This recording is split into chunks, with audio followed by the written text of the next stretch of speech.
जरून घर आकर वसीम को बताता है कि राहा ने मुझसे शादी करने के लिए हाँ कर दी है।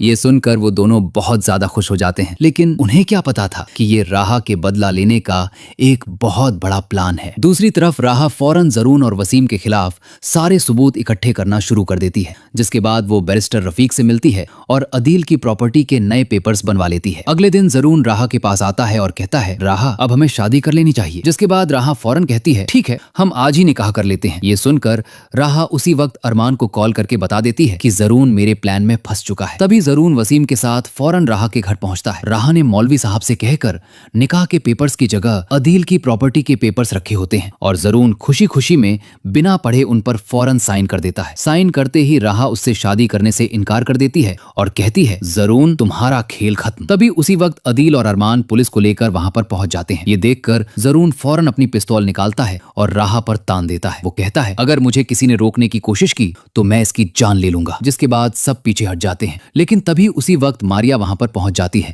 और वो गुस्से में फौरन अपनी गन निकालती है और जरून पर गोली चला देती है। वो जरून से कहती है, जरून तुम्हारी यही सजा थी, और गोली लगते ही जरून की वहीं पर मौत हो जाती है। ये देखकर पुलिस फौरन वसीम को पकड़कर जेल ले जाती है। अगले दिन राहा बैरिस्टर रफीक के पास जाती है और फौरन मारिया की प्रॉपर्टी उसे वापस दिलवा देती है और अदील की प्रॉपर्टी भी उसके नाम कर देती है। जिसके बाद अदील खुशी खुशी अपने घर में चले जाते हैं। फिर आसिया राहा के पास आती है और हाथ जोड़कर माफी मांगती है कि मेरी बेटी मुझे माफ कर दो, मैंने तुम्हें पता नहीं क्या कुछ कह दिया था। तुम अपनी प्रॉपर्टी में से आधी प्रॉपर्टी बतूल के भी नाम कर दो, वो भी तो तुम्हारी बहन है। जिस पर राहा कहती है, नाना जान ने जिसको जो दिया था सबके पास उतना ही है, मैंने किसी का हक नहीं लिया। इसके बाद राहा ऑफिस में जाती है तो शाहजैन राहा के पास फूलों का गुलदस्ता लेकर आता है और उसे प्रपोज कर देता है कि राहा मैं तुमसे मोहब्बत करता हूँ। पीछे से अरमान ये सुन लेता है, लेकिन उसी वक्त राहा शाहजैन से कहती है, मैं सिर्फ अरमान से मोहब्बत करती हूँ। वहां से जा रहा होता है तो फौरन ऑफिस में उसे बतूल दिखाई देती है और उसे बतूल से मोहब्बत हो जाती है। शाहजैन फौरन अपनी बहन के साथ